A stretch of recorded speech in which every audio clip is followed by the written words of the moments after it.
بسم اللہ الرحمن الرحیم الحمد للہ رب العالمین والصلاة والسلام علی اشرف الانبیاء وسید المرسلین نبینا محمد وعلی آلہ واصحابہ اجمعین ومن تبعهم بإحسان إلى يوم الدین اما بعد. قال الامام ابن بطہ رحمہ اللہ تعالی يقول في كتابه بسنده عن عبد الله بن يزيد عن عبد الله بن عمرو قال رسول الله صلى الله عليه وسلم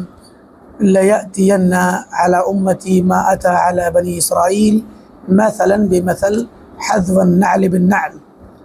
وإن بني إسرائيل تفرقوا على 72 ملة وإن أمتي ستفترق على 73 ملة كلها في النار إلا ملة واحدة. قيل ما هي يا رسول الله؟ قال ما أنا عليه اليوم وأصحابي. اللهم اغفر لنا ولإخواننا الذين سبقونا بالإيمان ولا تجعل في قلوبنا غلا للذين آمنوا ربنا إنك رؤوف رحيم. اللهم اغفر لإخواننا واغفر لوالدينا ولأساتذتنا ومشايخنا ومن أوصانا واغفر للمسلمين والمسلمات الأحياء منهم والأموات. ہمارا درس چل رہا ہے کتاب الابانہ الکبریٰ، یعنی ابانہ کے نام سے مشہور ہے. ابن بطہ کی 2 کتابیں ہیں ابانہ کے نام سے. ابانہ کی معنی ہوتا ہے ایکسپلین کرنا، وضاحت کرنا. تو ابانہ 2 کتابیں لکھی انہوں نے، ایک بڑی موٹی ضخیم کتاب یہ والی، تو اس کو ابانہ کبریٰ کہتے ہیں، بڑی والی ابانہ، اور ایک چھوٹی ہے، مختصر ہے، 1 جلد میں ہے، تو اس کو ابانہ صغریٰ کہتے ہیں. تو ابانہ کبریٰ کی تشریح میں اور وضاحت میں ہمارا درس چل رہا ہے، اور اس درس کے آخر میں، اس کتاب کے آخری درس میں جو بات آئی تھی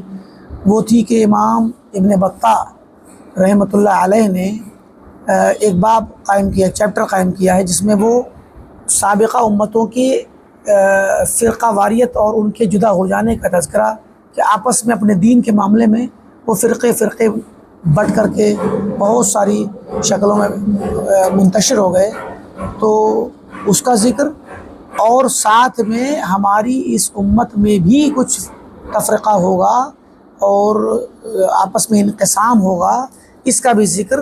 احادیث نبویہ کی روشنی میں کریں گے. تو آخر میں جو روایت گزری تھی، اس روایت میں ہمارے ساتھ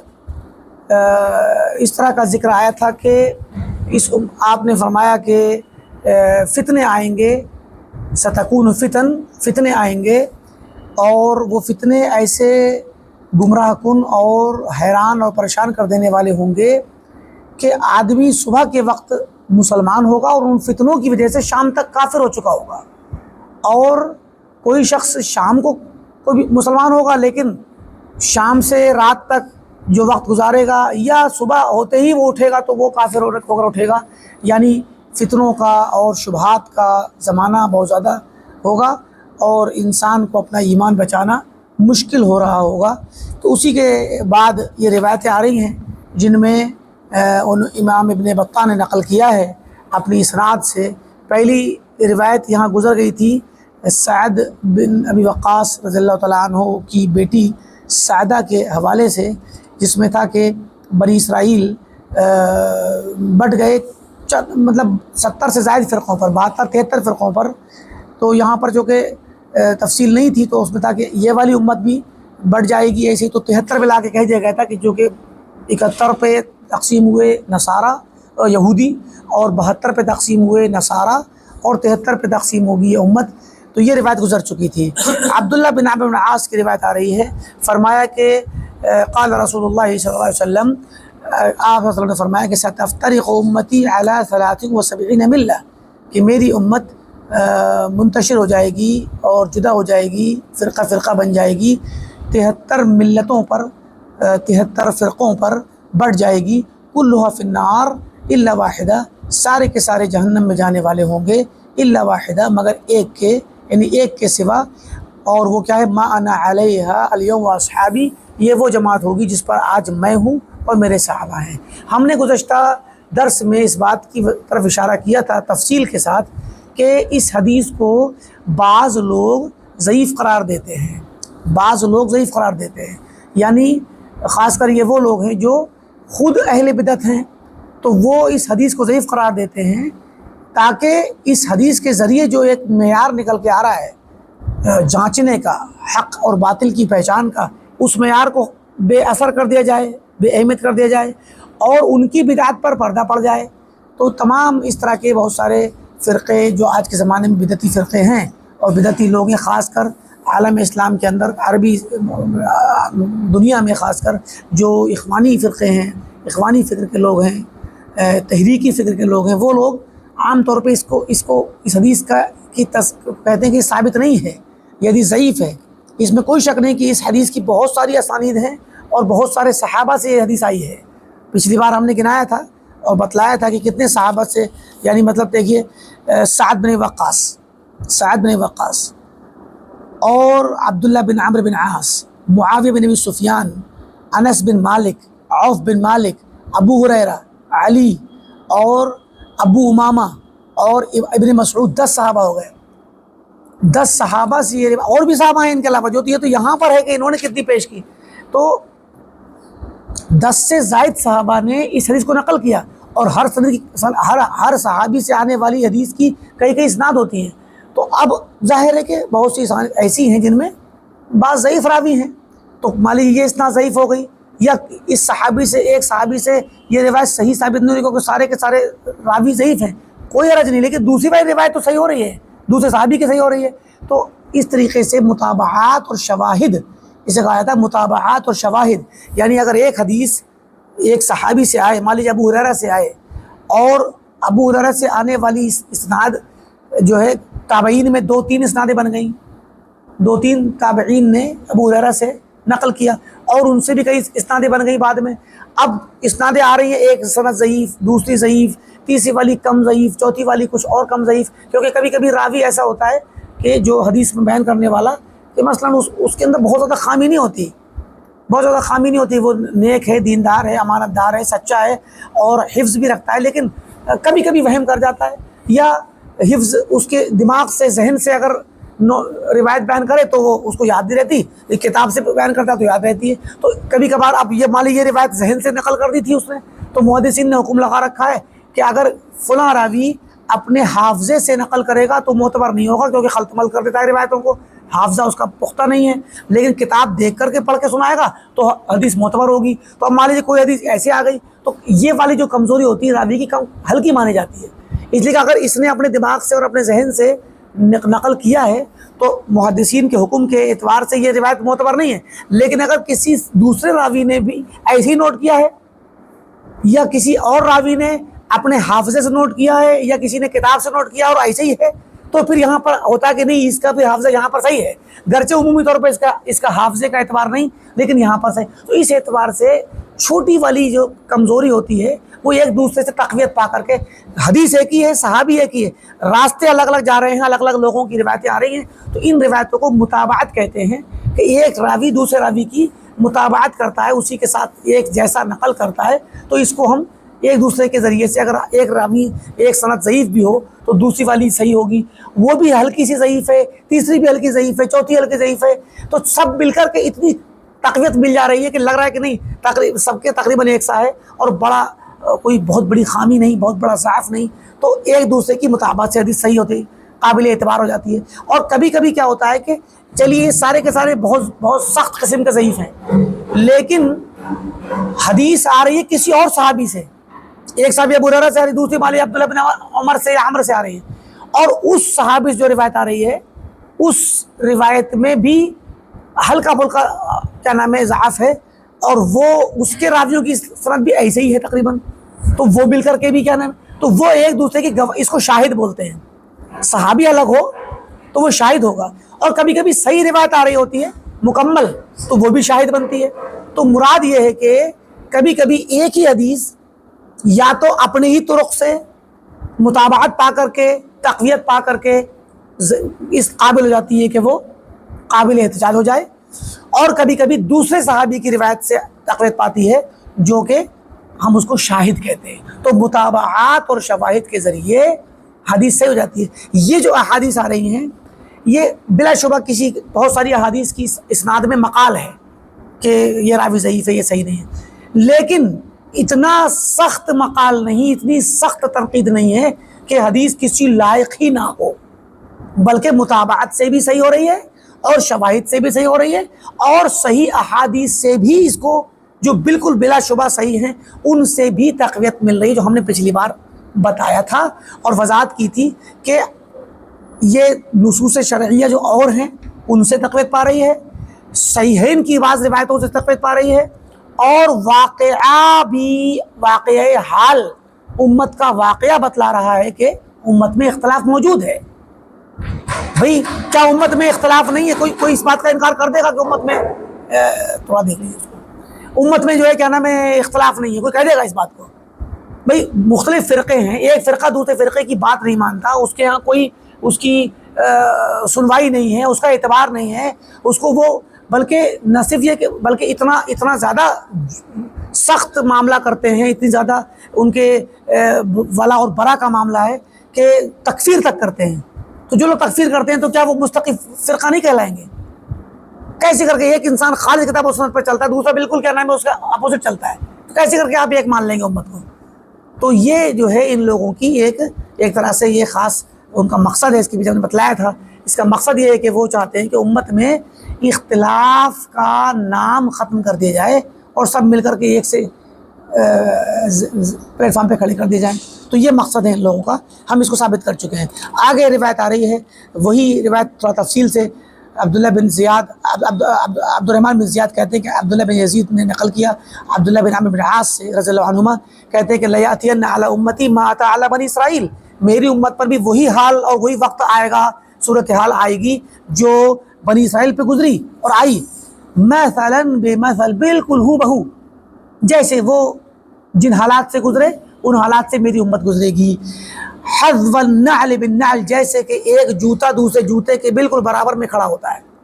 اور ایک ساتھ چلتے ہیں ایک سے ترتیب پہ اور کھڑے ہو تو بالکل ایک جوتا دوسرے جوتے کے بالکل برابر رکھا جاتا ہے، ایک بڑا چھوٹا نہیں ہوتا، جوتا دو جوتے برابر ہوتے ہیں، ایک دوسرے کے محاذی ہوتے ہیں اور لمبائی چوڑائی میں ایک سے ہوتے ہیں، ایسے ہی میری امت بھی بنی اسرائیل کی طرح ایک سی شکل میں چلے گی۔ وَإِنَّ بَنِي إِسْرَائِيلَ تَفَرَّقُوا عَلَى 72 مِلَّةٍ، اور بنی اسرائیل متفرق ہوئے، جدا جدا ہوئے، فرقے ہوئے 72 ملتوں پر اور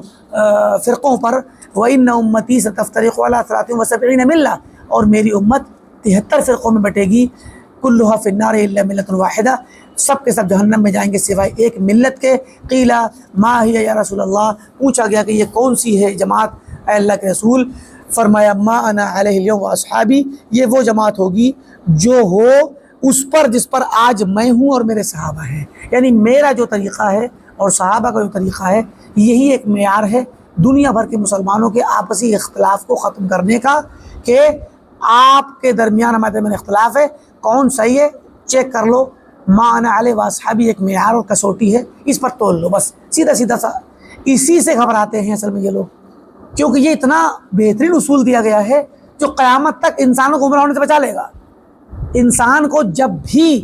کسی شخص کو دین کے معاملے میں تشویش ہوگی اور الجھن ہوگی، معاملات غیر واضح ہوں گے، پیچیدگی میں ہوگا، اس کو صرف ایک اصول پتہ ہونا چاہیے، ما انا علیہ واصحابی۔ بھائی آپ جو عقیدہ بیان کر رہے ہیں، جو دین کی بات بیان کر رہے ہیں، کیا یہ سنت نبوی ثابت ہے؟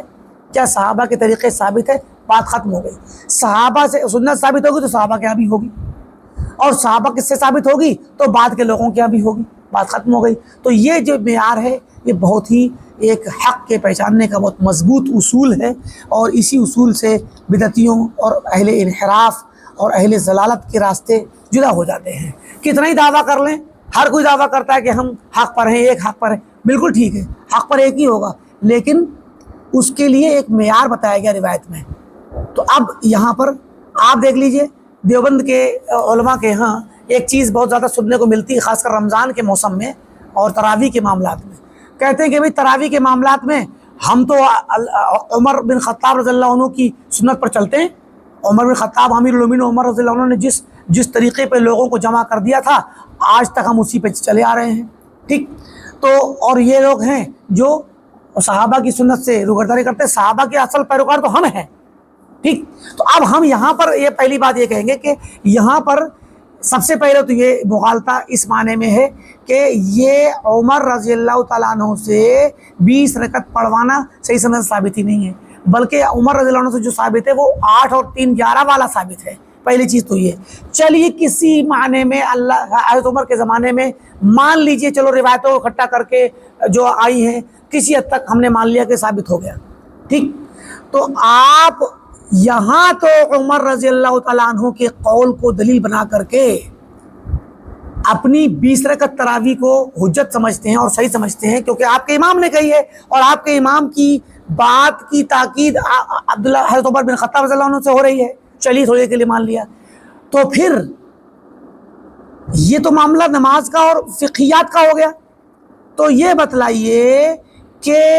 اعتقاد کے باب میں کیا حضرت عمر کا قول قابل اعتماد نہیں ہے؟ عقیدے کے باب میں دیوبند والوں کے یہاں اور بریلی والوں کے یہاں حضرت عمر کا قول قابل اعتبار نہیں ہے، جبکہ عقیدہ تو انسان کے دین کی اصل بنیاد ہوتی ہے. تو اب یہاں پر یہ لوگ، یہاں سے پتہ چلتا ہے کہ یہ خواہشات پرست ہیں یہ لوگ، کہ مان لیجئے کہ اب دیکھیے تراویح کے معاملے میں تو اختلافی مسئلہ ہے. ٹھیک. تراویح کے معاملے میں تو اختلافی ہے کہ حضرت عمر سے یہ روایت کون سی ثابت ہے. آپ کہہ رہے ہیں 20 ثابت ہے، ہم کہہ رہے ہیں 8 ثابت ہے. چلیے آپ کی بات مان لی کسی حد تک، یا اختلاف میں دونوں باتیں آ رہی تو چلیے آپ ایک کو پکڑے ہوئے ہیں، ایک کو ہم پکڑے ہوئے ہیں، مان لیا. لیکن آپ جو اللہ تعالیٰ کے استواء علی العرش اور آپ اللہ تعالیٰ کی فوقیت اور اوپر ہونے کے منکر ہیں، اور آپ کہتے ہیں کہ اللہ تعالیٰ ہر جگہ ہے، تو یہاں بھی تو پوچھ لیجئے عمر بن خطاب رضی اللہ عنہ سے کہ ان کا کیا قول ہے. ان سے پتہ کیجئے کہ ان کا کیا قول ہے. صحیح اسناد سے ثابت ہے کہ ایک مرتبہ حضرت عمر رضی اللہ تعالیٰ عنہ اپنے ساتھیوں کے ساتھ میں اپنی خلافت کے دور میں جا رہے تھے. راستے میں ایک بوڑھی عورت ملی، تو اس عورت نے حضرت عمر کو آواز دے کے روک لیا اور کچھ بات کرنے لگی راستے میں. تو آپ کے ساتھ جو لوگ چل کے جا رہے تھے ان لوگوں نے کافی دیر ہو گئی تو ایک شخص نے کہا کہ یا امیر المومنین حبستنا لاجل امرأۃ عجوز، ایک بڑھیا کی وجہ سے آپ سب لوگوں کو روکے پڑے ہیں. کون ہے یہ بڑھیا؟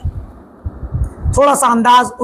ان کا جنہوں نے سوال کیا تھا تھوڑا سا ایک اس طرح کا تھا کہ اس کی وجہ سے اتنی دیر لگانا تو مناسب نہیں لگتا، کیوں آپ کھڑے؟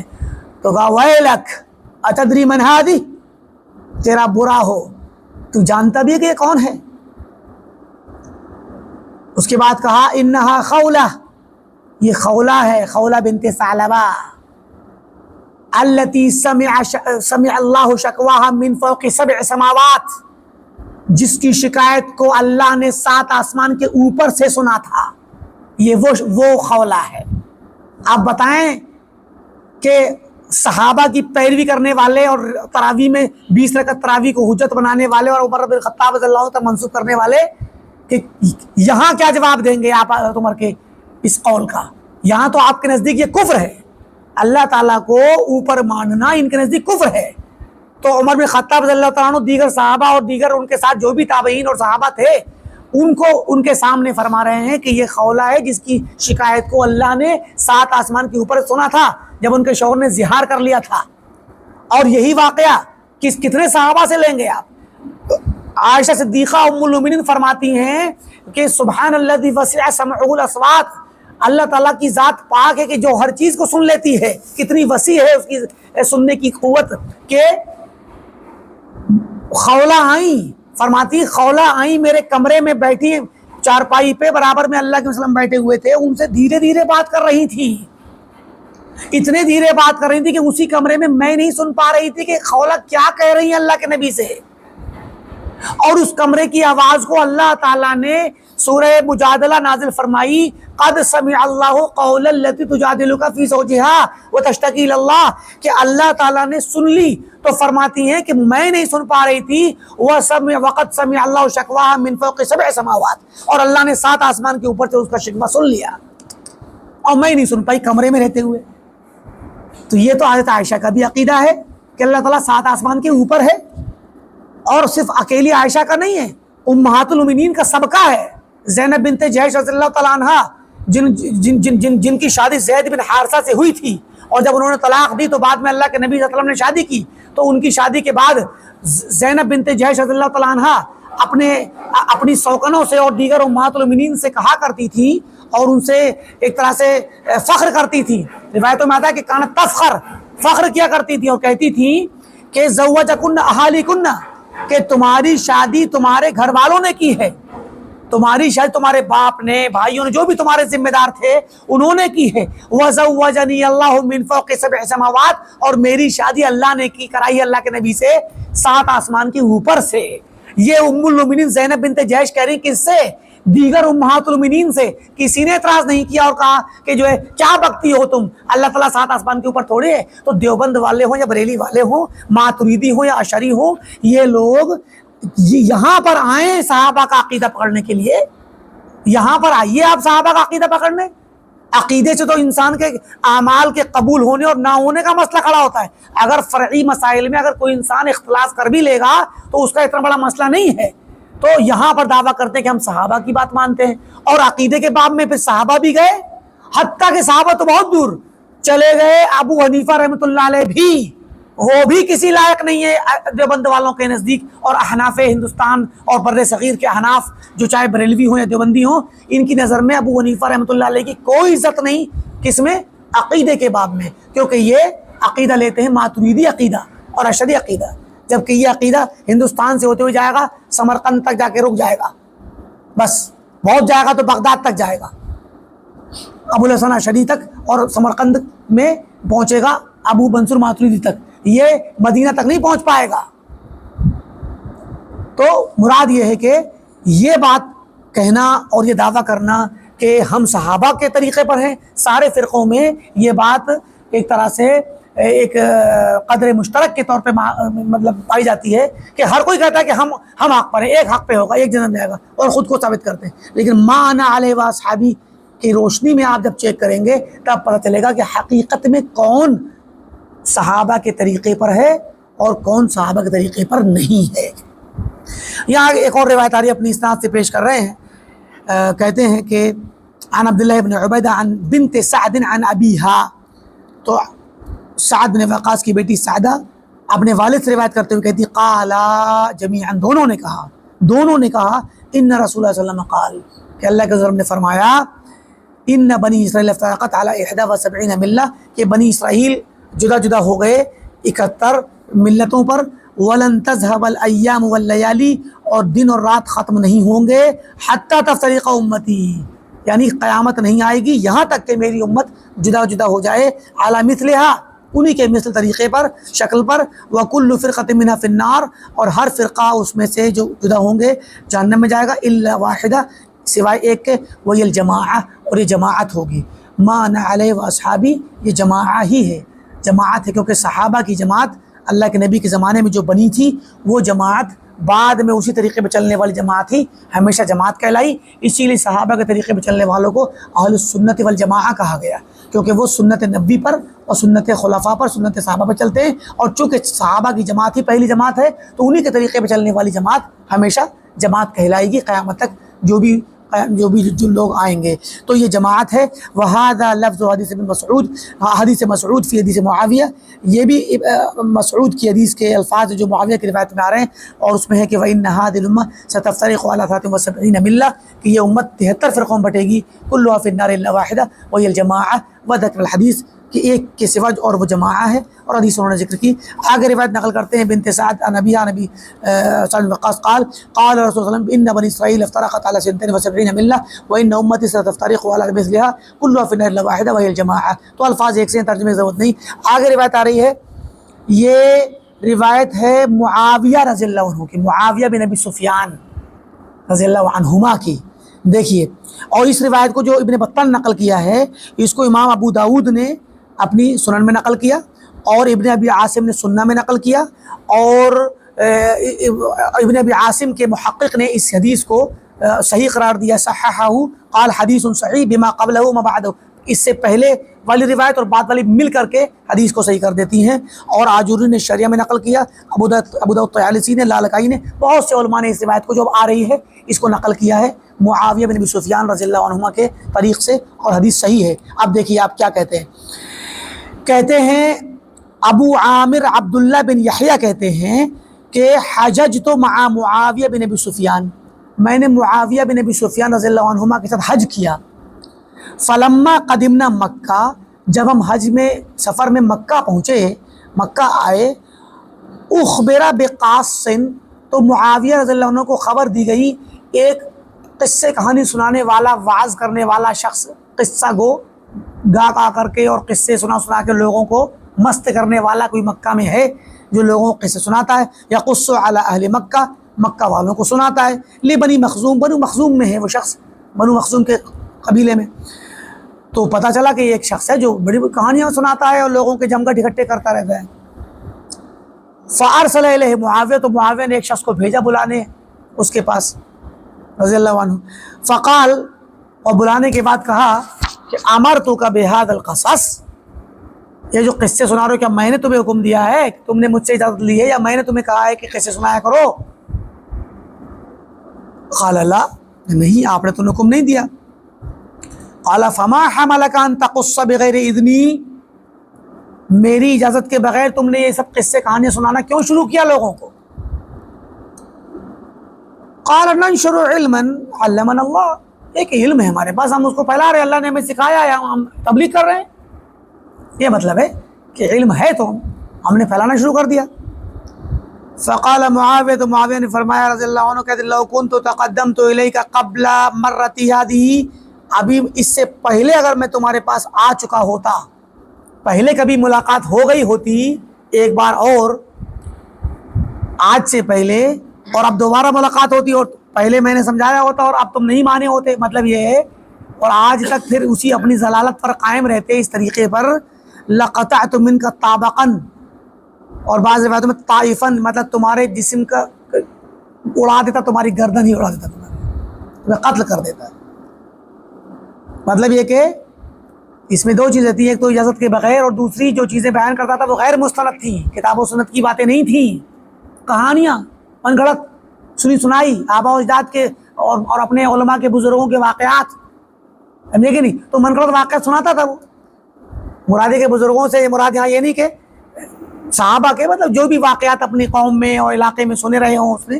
تو بہت سارے لوگ تھے اس زمانے میں کہانی سنانے والے، اور کہانی بنانے والا کہاں پر ڈنڈی مار دیتا ہے پتہ نہیں چلتا. کہ قصہ آپ تو نیا نیا سن رہے ہیں، تو جو سنیں گے آپ کو وہی صحیح لگے گا، تو وہ جہاں چاہے مسئلہ لگا دے. اس معاملے میں صحابہ دیکھیے کتنا سخت تھے. تو کہا کہ پہلے اگر کبھی نصیحت کر دی ہوتی میں نے تمہیں اور پہلے ملاقات ہو گئی ہوتی تو آج تمہاری گردن اڑا دیتا میں. ثم قام، پھر کھڑے ہوئے معاویہ رضی اللہ تعالیٰ عنہ، حین صلی صلاۃ الظہر بمکہ، صلاۃ ظہر ادا کرنے کے لیے مکہ میں. فقال، مطلب جب صلاۃ پڑھ لی، حین صلی، جب صلاۃ پڑھ لی ادا کر لی مکہ میں، پھر کھڑے ہوئے لوگوں کو تقریر کرنے بتانے کے لیے. فقال، اور فرمایا، ان رسول اللہ صلی اللہ علیہ وسلم قال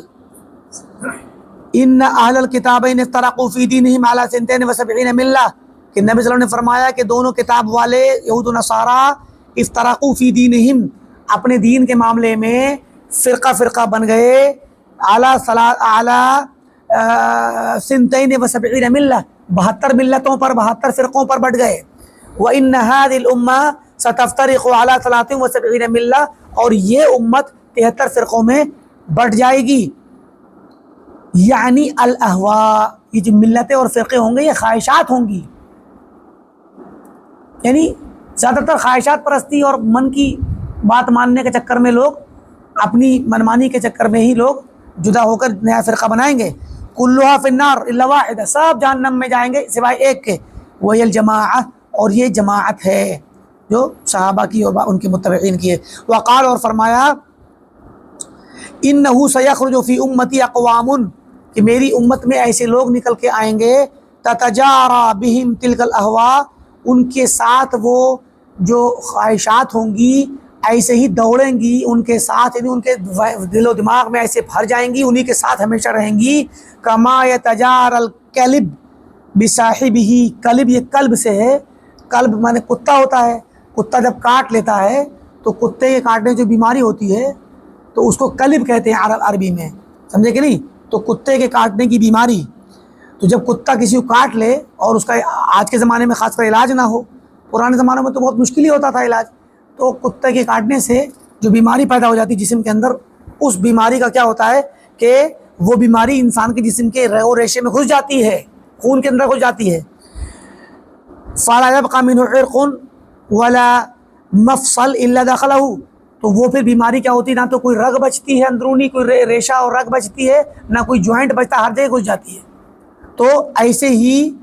ایسے ہی خواہشات گھس جائیں گی لوگوں کے دل و دماغ اور رگ و ریشے میں. مطلب ہمہ وقت جس طرح کتے کا کاٹا ہوا پگلا جاتا ہے اور اس بیماری سے متاثر ہو کر کے جب تک موت نہ آ جائے تب تک بچتا نہیں، وہ اگر اس کو پکڑ گئی، علاج وقت پہ نہیں ہوا تو عام طور پہ مر کر ہی اس کو سکون ہوتا ہے. تو وہ آخری دم تک اس بیماری سے جوجھتا رہتا ہے. اسی طریقے سے خواہشات پرستی اتنی عام ہو جائے گی کہ انسان ہمہ وقت اسی خواہشات کے پیچھے دوڑے گا، اور وہ دین کے معاملے میں اور اپنے دینی اور جتنے بھی معاملات ہیں ان میں خواہشات کی پیروی کرے گا، وہ اس کا پیچھا نہیں چھوڑیں گی، اور سارے مسائل میں وہ خواہشات کا پابند ہوگا اور اسی کے مطابق شریعت کی مخالفت کرتا رہے گا. واللہ یا معاشر العرب،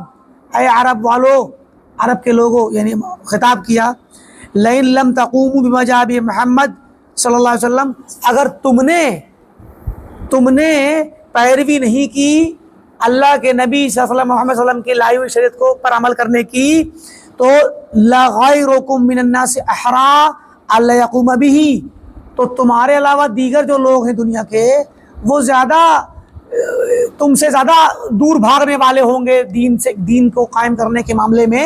کیونکہ جب تم ہی نہیں قائم کرو گے دین کو تو غیر تو تم سے زیادہ دور بھاگیں گے اور کیا نام ہے دین کو قائم نہیں کریں گے. تو یہ روایت، اس کے اندر باقاعدہ 72 اور 73 فرقوں کا ذکر ہے اور جماعہ کا ذکر ہے. یہ روایت صحیح ہے، محققین نے اس کو تصحیح کی ہے. ٹھیک ہے ایک روایت کے اندر بعض روایت اسی حدیث کے دوسرے طرق میں کہیں نہ کہیں ضعف آ جاتا ہے، لیکن ملا کر کے یہ روایت صحیح ہو جاتی ہے. اور آگے روایت آ رہی ہے، انس بن مالک کی زید بن اسلم کہتے ہیں عن انس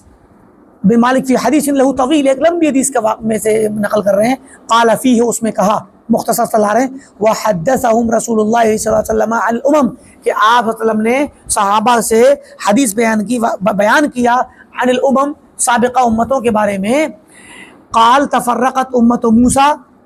اور فرمایا کہ موسیٰ علیہ السلام کی امت فرقہ فرقہ بن گئی، جدا جدا ہو گئی، علی 71 ملہ، 71 فرقوں پر، ملتوں پر، منہا 70 فی النار واحد فی الجنہ، ان 71 میں سے 70 جہنم میں اور ایک جنت میں جائے گا، جو ان کے زمانے میں جدا ہوئے تھے، ان کے بعد جو جدا ہوئے تھے. اچھا، وتفرقت امت عیسیٰ علی 72 ملہ، اور عیسیٰ علیہ السلام کی امت بھی جدا ہوئی، وہ 72 پہ، 71 منہا فی النار، 71 اس میں سے جہنم میں جائیں گے، اور واحد فی الجنہ، اور ایک جنت میں جائے گی. یہ وہی ہے جو شروع میں جب اختلاف ہوا تو جو لوگ اصل حق پر قائم رہے وہ، باقی جو پھر بعد میں ان کے متبعین بھی بکھر گئے، تو پھر جو بکھر گیا وہ تو خیر بقیہ میں آئے گا، لیکن جو لوگ حق پر قائم رہے ان کی بات ہو رہی ہے. وقال رسول اللہ صلی اللہ علیہ وسلم، آپ نے فرمایا کہ وَتَعْلُو أُمَّتِي عَلَى الْفَرِيقَيْنِ جَمِيعًا، میری امت بلند ہو جائے گی، زیادہ ہو جائے گی دونوں فریقوں، دونوں جماعتوں پر، جو یہودیوں کی اور نصرانیوں کی جماعت ہے ان پر، ملتاً واحدہ، ایک اور جماعت سے بڑھ جائے گی، اوپر ہو جائے گی، 72 من فی النار، جن میں سے 72 جہنم میں جائیں گے، واحد فی الجنہ، اور ایک جنت میں جائے گا. آپ دیکھیں الفاظ کس طرح سے جدا جدا انداز میں مختلف طریقوں سے آ رہے ہیں. الفاظ کا اختلاف بتا رہا ہوتا ہے کہ یہ حدیث کئی اعتبار سے سنی گئی ہے اور کئی موقع پہ سنی گئی ہے، اور کئی صحابہ نے سنی اور ہر صحابی نے مستقل طریقے سے بیان کی. تو یہ الفاظ کا اختلاف بھی حدیث کے متعدد واقع پہ دلالت کرتا ہے، اور تعدد واقع سے فائدہ ہوتا ہے کہ اس میں ہمیں شواہد ملتے ہیں اور متابعات ملتی ہیں. تو آپ نے فرمایا کہ 72 جہنم میں جائیں گے، ایک جنت میں. قیل من هم یا رسول اللہ، یہ کون ہوں گے؟ فرمایا الجماعات، یہ جماعتیں ہوں گی، وہ جماعت جو ایک جماعت ویسے صحابہ کی جماعت، پھر تابعین کی جماعت جو انہی کے متبعی ہو، ہر طبقے کی جماعتیں اکٹھی ہو کے جماعات بن جائیں قیامت تک، کیونکہ ہر طبقے کا اپنا ایک شمار ہے اپنے طبقے میں، تو گویا یہ وہ جماعتیں ہوں گی. قال یزید، یعقوب بن یزید، کان علی بن ابی طالب اذا حدث بهذا الحدیث، جب علی رضی اللہ عنہ یہ حدیث بیان کرتے، اب دیکھیں یہ اسی اسناد میں ذکر آ رہا ہے، یہی روایت حدیث سے بھی آتی ہے. جب علی بن ابی طالب اسی حدیث کو پیش کرتے کہ یہودی 71 میں بٹے 70 جہنمی، ایک جنتی، نصرانی 72 میں 71 جہنمی، ایک جنتی، امت مسلمہ 73 میں 72 جہنمی 1 جنتی۔ جب یہ روایت کو بیان کرتے ہیں علی رضی اللہ تعالیٰ عنہ تو کہتے ہیں کہ اذا حدث بهذا الحديث عن رسول اللہ صلی اللہ علیہ وسلم، جب اللہ کے نبی سے بیان کرتے ہیں مرفوعا تلا فیہ قرآنا، تو علی رضی اللہ تعالیٰ عنہ یہ قرآن کی یہ آگے جو آیتیں آ رہی یہ بھی پڑھا کرتے تھے۔ ٹھیک، وہ کیا ہیں؟ فرماتے ہیں کہ پڑھتے قرآن کی آیت کہ وَمِن قوم موسیٰ امت یہدون بالحق وبہ یعدلون، امت موسیٰ علیہ السلام کی قوم میں سے ایک امت ایسی ہے، کچھ جماعت ایسی ہے یہدون بالحق، جو حق کے ساتھ ہدایت پر قائم اور ہدایت کا راستہ دکھاتے ہیں، وبہ یعدلون، اور اسی پر قائم رہ کر کے وہ عدل اور انصاف سے کام لیتے ہیں۔ تو گویا موسیٰ علیہ السلام کی امت میں سے، قوم میں سے ایک امت اور ایک جماعت حق پر قائم ہے۔ یہ کون تھے؟ یہ عبداللہ بن سلام اور ان جیسے دیگر لوگ تھے جو حنیفیت پر قائم تھے، صحیح دین پر قائم تھے۔ تو اس سے بتاتے تھے حضرت علی رضی اللہ عنہ پڑھ کر کے کہ قرآن میں بھی اس ایک جماعت کا ذکر ہے، جو ایک جماعت حق پہ جانے والی، موسیٰ علیہ السلام کی جماعت ایک حق پہ تھی اور جہنم جانے والی تھی، اس ایک کا ذکر ہے، اشارہ ہے اس میں۔ اور عیسیٰ علیہ السلام کے بارے میں پڑھتے تھے کہ ثم ذکر امت موسیٰ فقرأ، پھر موسیٰ علیہ السلام کی امت کی ذکر کرنے کے بعد یہ آیت پڑھتی علی رضی اللہ عنہ کہ فرمایا کہ اللہ تعالیٰ نے وَلَوْ أَنَّ أَهْلَ الْكِتَابِ آمَنُوا، کہ اگر اہل کتاب ایمان لاتے، وَاتَّقَوْا، اور تقوی اختیار کرتے، لَكَفَّرْنَا عَنْهُمْ سَيِّئَاتِهِمْ، تو ہم ان کی سیئات اور برائیوں کا کفارہ کر کے ان کی برائیاں ختم کر دیتے،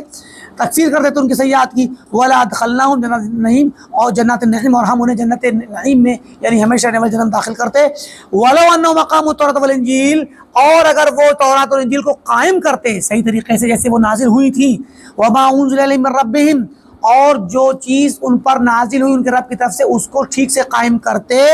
تورات اور انجیل کا حق ادا کرتے، اس کو تحریف نہ کرتے، اس پہ قائم رہتے، لَأَكَلُوا مِن فَوْقِهِمْ، تو یہ کھاتے اوپر سے بھی، یعنی اللہ کا رزق نازل ہوتا، وَمِن تَحْتِ أَرْجُلِهِمْ، اور پیروں کے نیچے زمین سے بھی رزق نازل ہوتا، مِنْهُمْ أُمَّةٌ مُقْتَصِدَةٌ، ان لوگوں میں ایک امت جماعت تو اقتصاد اور میانہ روی اختیار کرنے والی ہے، وَكَثِيرٌ مِّنْهُمْ سَاءَ مَا يَعْمَلُونَ، اور زیادہ تر لوگ، بہت سارے لوگ ان میں بہت برا عمل کرتے ہیں۔ تو بتایا کہ عیسیٰ علیہ السلام کی امت میں سے بھی کچھ لوگ صحیح طریقے سے میانہ روی پر قائم تھے، اور یہی وہ ملت ہے جو 72 میں سے ایک تھی جو جنت میں جا سکتی ہے اپنے دور میں، جب اللہ کے نبی کے آنے سے پہلے کے دور میں، کیونکہ نبی صلی اللہ علیہ وسلم کے آنے کے بعد تو پھر کسی بھی امت کے لیے قائم جائز نہیں کہ وہ اپنے نبی کی اپنے دین پر قائم رہے، بلکہ واجب ہے کہ آخر نبی پہ ایمان لائے۔ اور کہتے ہیں کہ ثم ذکر امتنا، پھر ہماری امت کا ذکر کرتے، حدیث میں علی رضی اللہ تعالیٰ عنہ فقرأ، تو اس آیت کو پڑھتے جس میں کہ 72 فرقے جہنم میں ایک جنت میں، تو یہ آیت پڑھتے وَمِمَّنْ خَلَقْنَا أُمَّةٌ يَهْدُونَ بِالْحَقِّ وَبِهِ يَعْدِلُونَ، اور جن لوگوں کو ہم نے پیدا کیا ہے ان میں سے ایک امت ایسی ہے جو حق پر قائم رہتے ہوئے دعوت دیتی ہے، ہدایت کا کام کرتی ہے اور اس پر عدل و انصاف سے قائم رہتی ہے۔ تو یہ گویا امت محمدیہ کے لیے ہے۔ تو گویا علی رضی اللہ تعالیٰ عنہ اس حدیث کے ساتھ ساتھ ان آیات قرآنیہ کا بھی تذکرہ کرتے اور بتلاتے کہ قرآن میں اس حدیث کے مطابق ذکر موجود ہے کہ سب جہنمی ایک جنتی، یہ ذکر موجود ہے۔ تو اس سے بھی اس حدیث کی ثقاحت پر اور اس کی مضبوطی پر استدلال ہوتا ہے اور اندازہ ہوتا ہے کہ یہ روایت بھی کیا نام ہے صحیح ہے بالعموم معنی کے اعتبار سے۔ آگے کی روایت آ رہی ہے، سلیمان بن طریف کہتے ہیں کہ انس قال، انس رضی اللہ عنہ فرماتے قال رسول اللہ صلی اللہ علیہ وسلم، اللہ کے رسول صلی اللہ علیہ وسلم نے فرمایا، یا ابن سلام، اے عبداللہ بن سلام جو یہودی خاندان سے تھے، بنو قینقاع سے، اور مسلمان ہو گئے تھے، تو ان سے اللہ کے نبی نے پوچھا، یا ابن سلام، اے ابن سلام، علی کم تفرقت بنو اسرائیل، بنی اسرائیل کتنے فرقوں میں بٹ گئے؟ یہ انس بیان کر رہے ہیں، انس رضی اللہ تعالیٰ عنہ، کہ نبی صلی اللہ علیہ وسلم نے عبداللہ بن سلام سے پوچھا مسلمان ہونے کے بعد، قال علی 71 و 72 فرقہ، 71 یا 72، یعنی کہ یہودی 71 اور نصرانی 72، کلہم یشہد علی بعض بالضلالہ، ان میں کا ہر فرقہ ایک دوسرے کے خلاف گمراہ ہونے کی گواہی دیتا تھا۔ ہر فرقہ کہتا کہ یہ گمراہ ہے، وہ کہتا یہ گمراہ ہے، وہ کہتا یہ گمراہ ہے، یہودیوں میں اور نصرانیوں میں۔ قالوا افلا تخبرنا لو قد خرجت من الدنیا فتفرقت امتك على ما يشاء امرهم، پھر صحابہ نے اللہ کے نبی سے کہا کہ یا رسول اللہ، اب یہاں ہم نے ان سے تو پوچھ لیا بنی اسرائیل کے بارے میں، تو آپ بھی افلا تخبرنا، کیا آپ ہمیں خبر نہیں دیں گے؟ یعنی آپ ہمیں بھی آپ خبر دے دیجیے، بتلا دیجیے کچھ. لو قد خرجت من الدنیا، کہ اگر آپ دنیا سے چلے گئے، دنیا سے آپ چلے گئے، فتفرقت امتک، اور پھر آپ کی امت منتشر ہو گئی، علی ما یسیر امرہم، کہ اس کس طرح ان کا معاملہ ہوگا، کیسے بنے گا ان کا معاملہ امت کا جب آپ کے بعد امت منتشر ہوگی. قال نبی اللہ صلی اللہ علیہ وسلم، آپ نے فرمایا ان بنی اسرائیل تفرقوا علی ما قلت، بنی اسرائیل تو اسی طرح سے جدا ہوئے جیسے تم نے کہا، یعنی عبداللہ علیہ السلام نے کہا. وَسَتَفْتَرِقُ أُمَّتِي، اور میری امت بھی منتشر ہوگی، عَلَى مَا افْتَرَقَتْ عَلَيْهِ بنو اسرائیل، اسی طرح سے جس طرح سے بنی اسرائیل منتشر و مفترق ہوئے، افتراق کا شکار ہوئے. وَسَتَزِيدُ فِرْقَةً وَاحِدَةً، اور ایک فرقہ زیادہ ہوگا بلکہ لم تکن فی بنی اسرائیل، جو یہ تعداد کے اعتبار سے بنی اسرائیل میں نہیں تھا. ٹھیک. اچھا، ابھی ایک روایت اور پڑھتے ہیں، اس کے بعد جو ہے تھوڑا تبصرہ کریں گے اس میں. روایت تو کئی کس طرح کی آ رہی ہیں.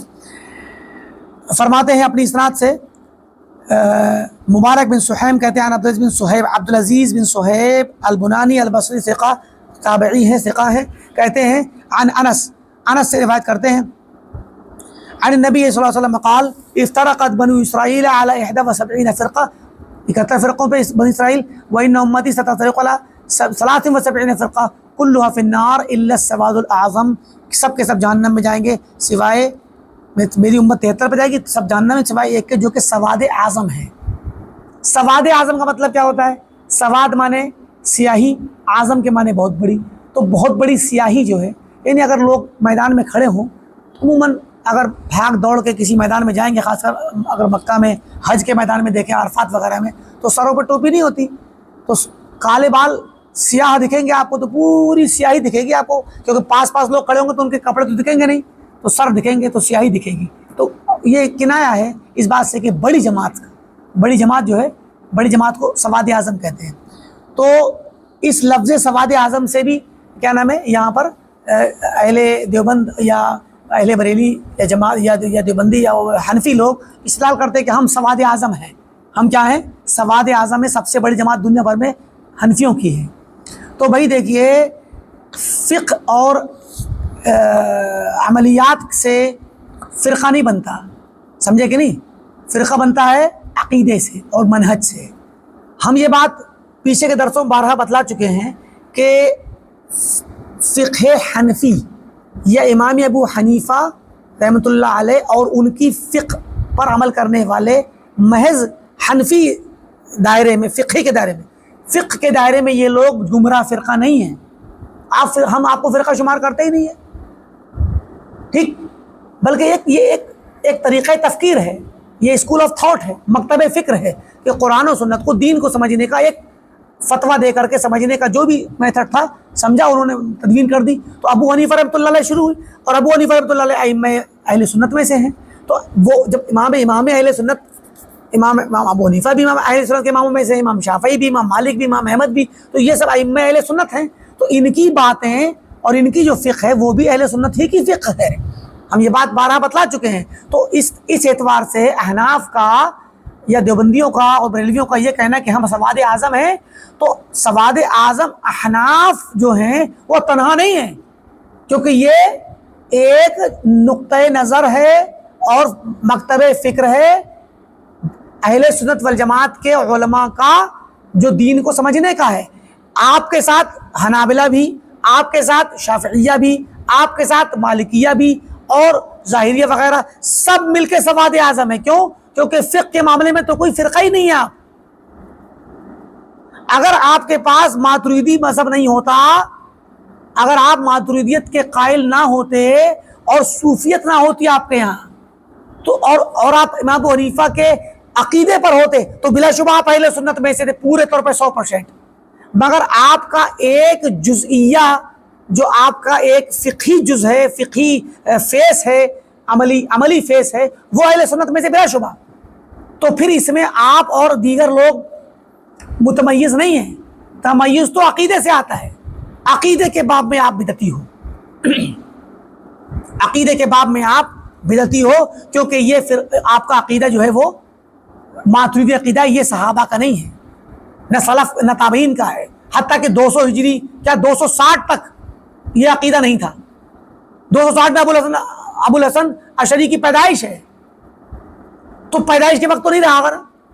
کم سے کم 30-40 سال، گویا 300 سال مکمل ہو چکے ہیں کہ اگر 40 سال تک انسان کی افکار سامنے آتی ہیں تو مالی تب ان کی فکریں اور افکار سامنے آئی ہوں اور جماعت بننا شروع ہوئی ہو، اور ویسی تقریباً ابو منصور ماتریدی کو مان لیجئے کیونکہ 333 میں ان کا انتقال ہے، تو 33 اور پیچھے 30-40 سال اور لگا لیجئے، تو 260 یا 250 55 اور 60 65 کے درمیان ہی میں یہ ابو منصور ماتریدی پیدا ہوئے ہیں۔ ان کی پیدائش کا کہیں بھی ذکر نہیں ہے۔ اتفاق ہے ابو منصور ماتریدی کی پیدائش کا ذکر تاریخ کی کسی کتاب میں نہیں ہے، پتہ نہیں لوگوں نے کیا ہی نہیں، معروف ہی نہیں ہو سکا، خیر، لیکن وفات کا ذکر ہے، 333 میں انتقال ہے، اور ابو الحسن اشعری کا 260 میں پیدائش ہے، 324 میں انتقال ہے، تو 60 میں پیدا ہو کے 24 میں انتقال ہوا، تو یہ 10 سال کے بعد 9 سال بعد وفات پا رہے ہیں، تو ان کی پیدائش بھی تقریباً 8-10 سال 5 سال آگے پیچھے ہی ہوگی، 60 کے بجائے 65 میں ہوگی یا 70 میں ہوگی، اتنی ہوگی، تو 30 سال تک آپ کسی لائق ہوئے ہوں گے، تو گویا 300 سال تک ماتریدیت اور اشعریت کا اس ہستی، یہ جو کائنات کی ہستی ہے نا، اس میں اس وجود ہی نہیں ہے، تو کیسے کر کے آپ کہہ سکتے ہیں کہ آپ اہل سنت سواد اعظم ہیں؟ سواد اعظم اہل سنت والجماعت ہیں، بدعتی نہیں۔ اچھا، اب اہل سنت والجماعت کی 2 فیس ہیں، ایک عقیدے کا اور ایک فقہ کا۔ فقہ کے اعتبار سے تو پوری دنیا میں جتنے بھی امام ابو حنیفہ کو، امام شافعی کو، امام مالک کو، امام احمد کو ماننے والے ان کی فقہ کو مانتے ہیں، وہ بحیثیت فقہ وہ اسی اہل سنت والجماعت ہی کے گروپ میں شمار ہوں گے ایک اعتبار سے، سمجھے کہ نہیں؟ لیکن اب آج عقیدے میں جو سواد اعظم ہیں وہ صحابہ کرام ہیں، عقیدے میں سواد اعظم صحابہ کرام ہیں، اور صحابہ کرام کے طریقے پہ چلنے والی جماعت تابعین کی، اور تابعین کے طریقے پہ چلنے والے ان کے بعد 300 سال تک پوری 3 صدیاں سواد اعظم ہیں عقیدے کے باب میں، کیونکہ اس وقت تک یہ والے بدعتی یہ تو خیر نہیں تھے، ماتریدی اور اشعری، ان سے پہلے کلابی تھے، ٹھیک، اور کلابی سے پہلے تو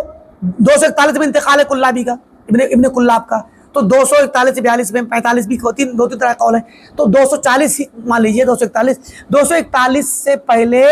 کلابی کا کوئی ذکر نہیں ہے، یعنی وفات ہو گئی، چلیے ٹھیک ہے 30-40 سال انہوں نے لگا دیا ہوں گے وفات میں، تو 200 تک تو پکا مانیے آپ کہ کلابیت بھی نہیں ہے۔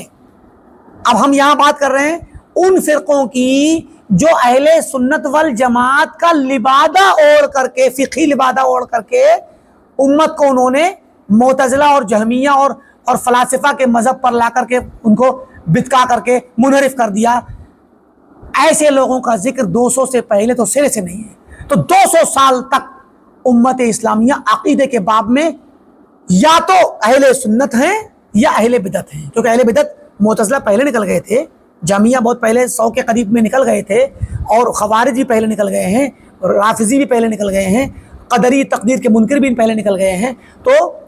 یہ کیا نام ہے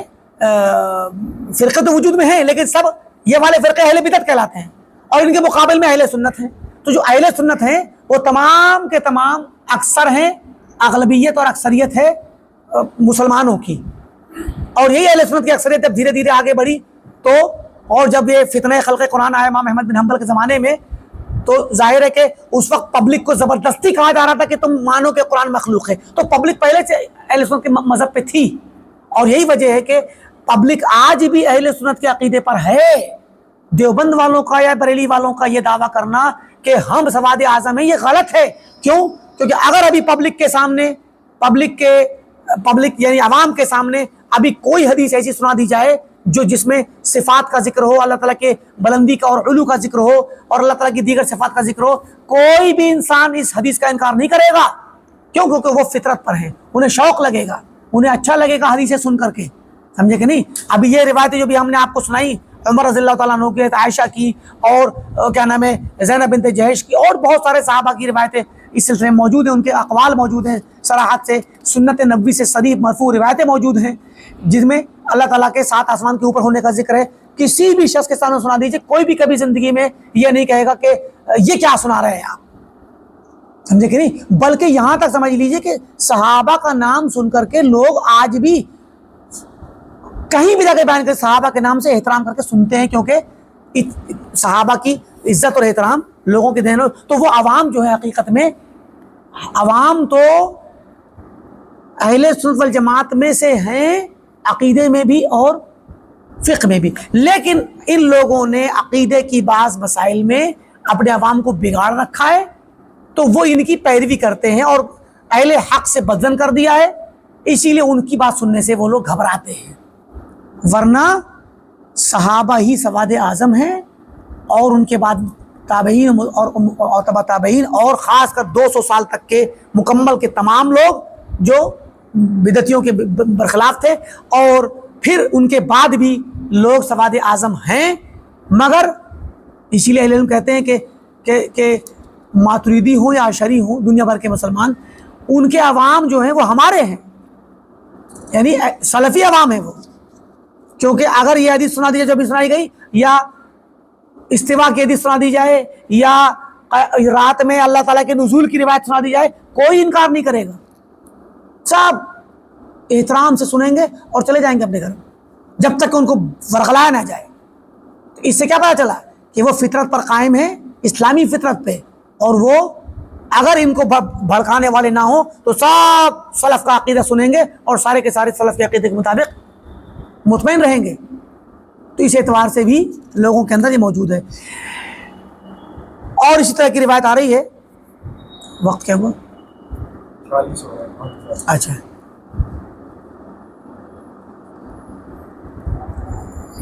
روایتیں تو خیر اور بھی آ رہی ہیں, تبصرہ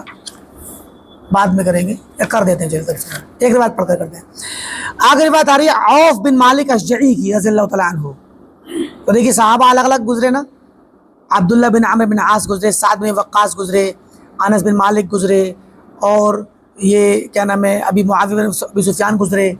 ٹھیک, 4-5 صحابہ گزر گئے. اب روایت آ رہی ہے عوف بن مالک اشجعی رضی اللہ تعالیٰ عنہ صحابی ہے, ان کی روایت گزر رہی. کہتے ہیں قال رسول اللہ صلی اللہ علیہ وسلم. اب دیکھیے اس روایت کے بارے میں تھوڑا سا بتا دیں آپ کو. اسناد تو ہے کہ لمبی روایت ہے, اس اسناد نعیم بن حماد بھی آ رہے ہیں. تو اسی اسناد سے بزار نے اپنی کتاب میں مسند بزار میں اس کو نعیم بن حماد آگے آ رہے ہیں, نعیم بن حماد کے طریق سے نقل کیا ہے. آگے کی روایت پوری وہی ہے. حاکم نے نعیم بن حماد کے اسی طریق سے اسی اسناد سے نقل کیا اور کہا صحیح علی شرط الشیخین. مستدرک میں کہا کہ شیخین کی شرط کے مطابق صحیح ہے یہ روایت. اچھا, ابن ابی عاصم نے سنہ میں نقل کیا. محققین کہتے ہیں کہ اسنادو جید, اس کی اسناد جید ہے. لالکائی نے بھی نقل کیا, اور بھی دیگر لوگوں نے اس کو تاریخ بغداد وغیرہ میں امام بغدادی خطیب بغدادی نے نعیم بن حماد سے نقل کیا. روایت بہت سے لوگوں نے نقل کی اور روایت صحیح ہے. کیا ہے؟ عوف بن مالک فرماتے ہیں قال رسول اللہ صلی اللہ علیہ وسلم, اللہ کے رسول نے فرمایا تفترق امتی علی 72 فرقہ, میری امت 72 سے زائد فرقوں میں, 73 اور اس کے اوپر کا پر اطلاق ہوتا ہے, 73 اور اس کے پر 72 زائد فرقوں پر بڑھ جائے گی. اعظمها فتنتاً, ان فرقوں میں سب سے بڑا فتنے والا فرقہ اعلی امتی, میری امت کے لیے فتنہ پیدا کرنے والا فرقہ کون سا ہوگا؟ قوم, وہ لوگ ہوں گے یقیسون الامور برأیہم, جو معاملات کو اپنی رائے پر قیاس کرتے ہوں گے, سارے مسائل کو رائے قیاس. فیحلون الحرام ویحرمون الحلال, تو رائے اور قیاس سے حرام کو حلال اور حلال کو حرام کر دیں گے. اب اگر آپ یہ دیکھیں تو یہ انہی لوگوں پہ فٹ آتی ہے کہ اصحاب رائے اور اصحاب قیاس تو یہی ہیں, اور ان کے رائے اور قیاس کی یہاں تک حد ہو گئی کہ انہوں نے حرام چیز کو حلال کر لیا. اب حلالہ جو ہے شریعت اسلامیہ میں حرام ہے. پیارے نبی صلی اللہ علیہ وسلم نے فرمایا کہ لعن اللہ المحلل والمحلل لہ, حلالہ کرنے والا اور جو حلالہ کروائے, دونوں پر اللہ کی لعنت ہو. اہل علم کا، محدثین اور فقہاء اور سلف کا اس بات پر اتفاق ہے کہ جس مسئلے پر، جس کسی کام پر شریعت میں وعید آ جائے، دھمکی آ جائے، یا اور دھمکی کی شکلوں میں عذاب کا ذکر ہو، اور کیا نام ہے دنیا میں کسی حد کا ذکر ہو، لعنت کا ذکر ہو، جس پہ لعنت کا ذکر ہو، وہ کام کبیرہ گناہ ہوتا، کبائر میں شمار ہے۔ امت کا اتفاق ہے، اہل علم کا اس بات پہ اتفاق ہے۔ تو جب اللہ کے نبی صلی اللہ علیہ وسلم نے اس روایت میں حلالہ کرنے والے پر لعنت بھیج دی تو یہ کبیرہ گناہ ہو گیا، ملعون ہے وہ شخص، کبیرہ گناہ کا مرتکب ہے۔ ٹھیک، اب حلالہ کو انہوں نے کہا جائز ہے، تو جب حلالہ جائز کہا انہوں نے تو دلیل کہاں سے لائیں؟ اور یہ روایت تو ان کے مذہب کو توڑ رہے ہیں، ان کے قول کو کمزور کرنے کے لیے بہت بڑی دلیل ہے اہل سنت والجماعت اور سلفیوں کی، اہل حدیثوں کی۔ تو کیا کہا؟ اسی حدیث سے حلالہ کے جائز ہونے کا جواز نکالا، اور کہا کہ یہ تو حدیث ہمارے لیے کام کر رہی ہے، حلالہ کے جائز ہونے پر دلالت کر رہی ہے یہ روایت۔ کیا کہا؟ کہ اللہ کے نبی صلی اللہ علیہ وسلم نے محلل قرار دیا اس آدمی کو جو وقتی طور پہ شادی کرے کسی کے خاتون سے، 3 طلاق شدہ خاتون سے، 1 رات 1 دن 2 دن ہفتہ 10 دن کے لیے، تو یہ وہ حلالہ کرنا چاہے، اس کو اللہ کے نبی نے کیا نام دیا؟ محلل، حلالہ کرنے والا۔ کہا اس کو حلالہ کرنے والا، تو کہا نا اللہ کے نبی نے، تو اس کے ذریعے، اس کے اس کام سے حلالہ ہو جائے گا، تبھی تو حلالہ کرنے والا کہلائے گا۔ بات سمجھ آ رہی ہے نا کہ اس کو محلل کہا، کیونکہ کہا کہ اگر اس کے اس کام سے، اس نکاح سے حلالہ نہیں ہوتا تو محلل کہاں کہلاتا وہ؟ تو محلل کہا، اس کا مطلب حلالہ تو ہو جائے گا، بس یہ گنہگار ہوگا، گنہگار ہوگا۔ اور مثال دی، جیسے مثال ہے کوئی انسان ناجائز کسی کا قتل کرے، چھری چلائے، تو قتل کرنے سے گردن تو کٹی جائے گی نا، وہ تو مر ہی جائے گا جس کی گردن کٹی، یہ گنہگار ہوگا۔ تو یہاں پر یہ ہے قیاس، اسے یہی مطلب ہے اس کا کہ اپنی رائے سے معاملات کو قیاس کرنا، اور حلال چیز کو حرام اور حرام چیز کو حلال۔ اب حرام چیز کو آپ حلال کر رہے ہیں، ارے بھائی ہر چیز، ہر فعل پر فاعل کا نام دینے کا مطلب یہ نہیں ہوتا کہ وہ کر چکا اس سے ہو گیا، سمجھے کہ نہیں؟ کبھی کبھی ارادے کے اعتبار سے اس کا ارادہ وہ حلال کرنا چاہ رہا ہے، جیسے قرآن نے خود کہا وَلَا تَقُولَنَّ لِشَيْءٍ إِنِّي فَاعِلٌ ذَلِكَ غَدًا، کہ آپ کسی چیز کے بارے میں یہ نہ کہو کہ میں کل یہ کام کروں گا، کرنے والا ہوں۔ فاعل، کرنے والا، تو کیا کرنے والے ہو گئے آپ؟ ارے کل کو کریں گے، ابھی نہیں نہ ہوئے، تو کل کرنے کے لیے بھی فاعل کا نام کا لفظ استعمال کیا، میں کرنے والا ہوں کل کو۔ تو جو کام ابھی نہیں کیا اور جو کرنے کا ارادہ کرتا ہے انسان، اس کے لیے بھی فاعل کا لفظ اور صفت کا یہ صیغہ استعمال ہوتا ہے۔ تو محلل یہ مفعل ہے، فعل سے فاعل کا صیغہ ہے، تو مفعل جو ہے وہ حلالہ کرنے کا ارادہ رکھ رہا ہے، کوشش کر رہا ہے، کام کر رہا ہے حلالہ کرنے کا، مگر وہ حلال نہیں ہوگی کیونکہ حرام طریقے سے جا رہا ہے۔ تو اور جس چیز پر لعنت بھیجی جو خود کبیرہ گناہ ہے، تو وہ کام کیا نام ہے، اس میں جواز کہاں سے نکل جائے گا؟ حرام چیز سے، سمجھے کہ نہیں؟ اور بہت سی چیزوں کو انہوں نے کیا کیا ہے، اب کہا کہ جو ہے دیکھیے حرام کو حلال کیا، نبیذ کو یا شراب کو جتنی مقدار میں نشہ نہ دے اتنی حلال ہے۔ کہتے ہیں کہ جتنی مقدار میں شراب اور نبیذ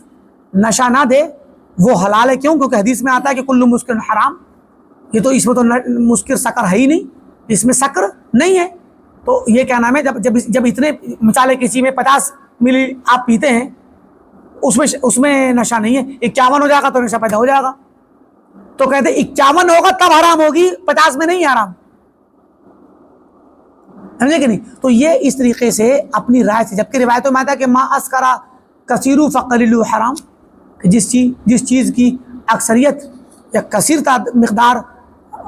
نشہ دے تو اس کی قلیل مقدار بھی حرام ہوگی۔ تو مطلب کہنے کا یہ ہے کہ رائے کے ذریعے انہوں نے بہت زیادہ دخل دیا ہے، تو یہ روایت بھی حقیقت میں دونوں طرح سے ہمیں بتا رہی ہے، ایک تو یہ کہ امت میں اختلاف ہوگا، اور یہ بھی بتلا رہی ہے کہ امت میں ایسے لوگ بڑے ہی فتنے والے ہوں گے امت کے لیے، کیونکہ ظاہر ہے کہ عقل کا فتنہ بہت خطرناک ہوتا ہے۔ عقل کی بات کا جواب انسان عام طور پر جلدی نہیں دے پاتا، اور عقلی شبہے کو انسان سن کر کے مبہوت ہو کر کے خاموش ہو جاتا ہے اور کبھی کبھار قبول کر لیتا ہے، تو ان کا فتنہ بہت ہی خطرناک ہوگا۔ تو بہرکیف یہاں جو روایتوں میں الفاظ گزرے ہیں ابھی کلھا فی النار، آگے بھی آ رہے ہیں روایتوں میں، انشاءاللہ آئندہ ہفتے دیکھیں گے۔ ہم ایک بات یہاں بیان کر دیں کہ کلھا فی النار الا واحدہ جو کہا گیا کہ سارے کے سارے جہنم میں جائیں گے اور ایک کے سوا، تو اس کا مطلب کیا ہے؟ تو اس کا مطلب یہ ہم پہلے بتا چکے ہیں، مختصر میں یاد دہانی کرا دیں کہ اس کا مطلب یہ ہے کہ یہ سارے کے سارے فرقے جو 72 فرقے ہیں گمراہ فرقے، یہ اپنی اس گمراہی اور جدائی اور افتراق اور انتشار کر کے جو علیحدہ ہو گئے، سنت کے طریق سے، صحابہ کے طریق سے الگ ہو کر کے جو جدا ہو کر کے انہوں نے فرقہ بنایا، ان کے پاس اور اگر کوئی اور خرابی نہ ہو،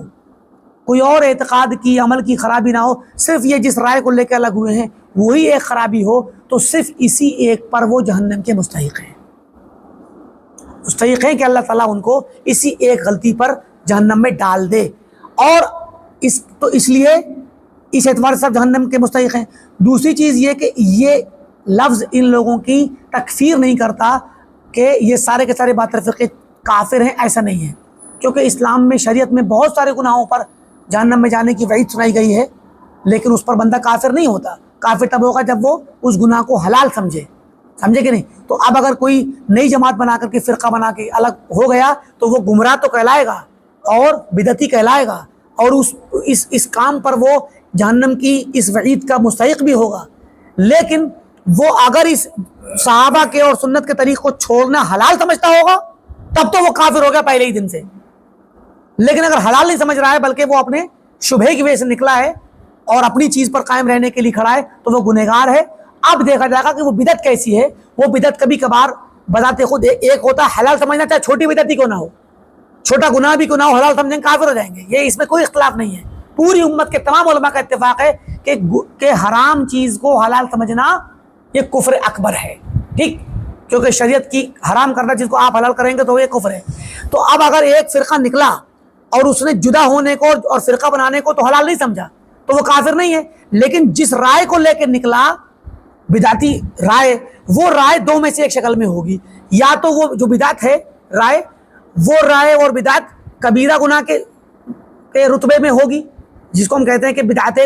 مفسقہ فسقیہ بدعت ہوگی، یا بدعت مکفرہ ہوگی جو بڑی بدعت ہوتی ہے، یعنی تکفیر کرنے والی، وہ کفر ہوگا، وہ قولی کفر ہوگا جس کو لے کے وہ الگ ہوا ہے۔ تو اگر وہ کفر ہے تو پھر ایسا کرنے والا کافر ہے، اور اس پر اس شخص کی حالات دیکھ کر کے، شرائط وغیرہ دیکھ کر کے تکفیر کا حکم شرائط سے لگے گا، جلدی فوراً نہیں لگے گا، بلکہ یہ کہا جائے گا کہ یہ بات کفر ہے اور ایسا کہنے والا کافر ہے، یا یہ شرک ہے، ایسا کرنے والا مشرک ہے۔ تو اہل بدعت کی بدعتیں دو طرح کی ہیں، بعض بدعتیں فسقیہ اور کبیرہ گناہ کے درجے میں ہیں، لہذا اس سے بندہ گنہگار ہے، فاسق ہے، جہنم میں جانے کا مستحق ہے، جہنم میں گیا بھی تو سزا کاٹ کے واپس آئے گا، اس لیے کہ وہ کافر اور مشرک نہیں تھا۔ اور بعض بدعتیں کفریہ ہیں اور شرکیہ ہیں جو اسلام سے باہر کر دیتی ہیں، تو اگر اس بندے کے پاس کوئی عذر نہ ہو جس سے وہ کفر میں جانے سے بچ سکے، تو پھر اور اس پر کفر کی تمام شرائط منطبق ہوتی ہوں، حجت قائم ہو گئی ہو، تو پھر وہ شخص کافر ہوگا اور وہ جہنم میں جائے گا ہمیشہ ہمیشہ کے لیے، کیونکہ وہ اللہ کے یہاں بھی کافر ہے۔ لیکن اگر وہ کفریہ بدعت میں تو ہے لیکن اس پر حجت قائم نہیں ہوئی، یا وہ شبہات کا شکار ہے اور وہ ابھی تک اس معاملات کو سمجھ نہیں سکا ہے، اور اس طرح کے شبہات کی وجہ سے وہ اللہ تعالیٰ کے یہاں وہ اس کا کوئی عذر قائم ہے، تو پھر وہ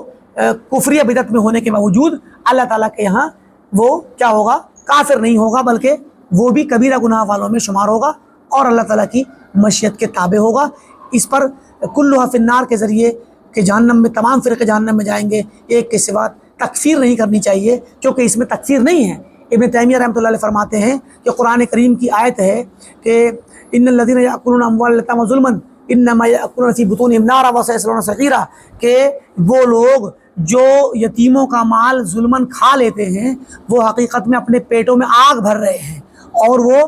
وسیصلون سعیرا، اور وہ قریب ہی جہنم کے اندر داخل ہوں گے۔ تو دو باتیں کہی گئی، ایک تو پیٹ میں آگ کھا رہے ہیں، وہ مال نہیں کھا رہے یتیم کا بلکہ آگ کھا رہے ہیں جہنم کی، دوسرا ہے کہ جہنم میں داخل ہوں گے۔ تو کہا کہ کلھا فی النار میں جو سخت وعید ہے یہ اس آیت سے زیادہ سخت نہیں ہے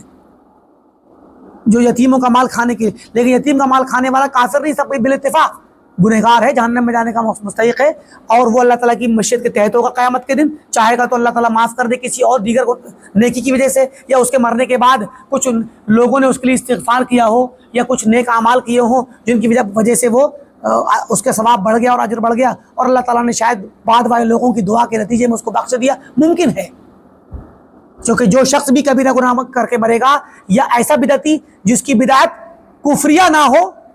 شرکیہ نہ ہو، صرف بدعت یعنی مطلب ایک فسق کے عام سی بدعت ہو جو فسقیہ ہوتی ہے، کبیرہ گناہ کے درجے میں ہوتی ہے، تو ایسا بدعتی اگر مر گیا ہے تو اس کے لیے دعا کرنا بھی جائز ہے۔ اہل سنت والجماعت بھی، اہل حدیث بھی دعا کر سکتے ہیں، اور وہ لوگ بھی دعا کریں گے جو دیگر ہیں۔ تو ایسے بدعتی کے حق میں دعا جائز ہے، اور اس کے حق میں دعا کرنے سے اس کے گناہ میں کمی واقع ہوگی۔ اگر کوئی گناہ نہ ہو، صرف یہ بدعت کا گناہ ہو، تو بھی اس میں بھی کمی واقع ہو سکتی ہے، اور شاید وہ بعد کے لوگوں کی دعاؤں سے، ان کے استغفار اور ان کے صدقات و خیرات اور نیکیوں کے نتیجے میں معاف بھی کر دیا جائے، اگر وہ کسی بہت زیادہ بڑے مزید کسی ایسے گناہوں کا مرتکب نہ رہا ہو جو ان سب دعاؤں کے باوجود بھی ختم نہ ہو رہے ہوں۔ ٹھیک ہے، تو ان باتوں کو سمجھنا ضروری ہے۔ گرچہ اہل الحدیث اور اہل سنت والجماعت اس حدیث کو صحیح بھی قرار دیتے ہیں کیونکہ وہ صحیح ہے، اور اس حدیث کو ممبر و محراب پر بیان کرتے ہیں، لیکن اس کا مطلب قطعاً یہ نہیں ہے کہ ہمارے سوا جتنے دیگر لوگ وہ سب کافر ہیں، وہ جہنمی ہیں تو کافر ہیں اور ہمیشہ جہنم میں جائیں گے، ایسا نہیں ہے، بلکہ جہنم میں جانے کے مستحق ہیں اپنی اسی بدعت پر۔ اگر بغیر توبہ کے مرے، اگر بغیر توبہ کے اسی بدعت پر مرے، تو پھر وہ، اگر بدعت ان کی چھوٹی ہے جو فسقیہ ہے، تو جہنم میں جانے کے مستحق ہے، اللہ کی مشیت کے تحت ہیں، چاہے تو معاف کرے چاہے تو سزا دے گا، تو بھی جہنم سے کبھی نہ کبھی نکالے جائیں گے۔ لیکن اگر ان کی بدعت کفریہ ہے اور شرکیہ ہے، اور ان پہ حجت تمام ہو چکی ہے، اور اللہ تعالیٰ کے یہاں کوئی عذر نہیں بچا ان کا، تو وہ اللہ کے یہاں کافر ہوں گے، اور پھر وہ جہنم میں ہمیشہ جائیں گے۔ اللہ تعالیٰ سے دعا ہے کہ اللہ تعالیٰ تمام کو صحیح معنی میں دین اسلام کو اور عقیدہ و منہج کو سمجھنے کی توفیق عطا فرما، اور حق کو جان کر کے اس پر عمل کرنے کی توفیق دے، اس کی دعوت دینے کی توفیق دے، اور باطل کو پہچان کر کے اس سے بچنے کی توفیق دے۔ آمین۔ وآخر دعوانا الحمدللہ رب العالمین، والسلام علیکم ورحمۃ اللہ وبرکاتہ۔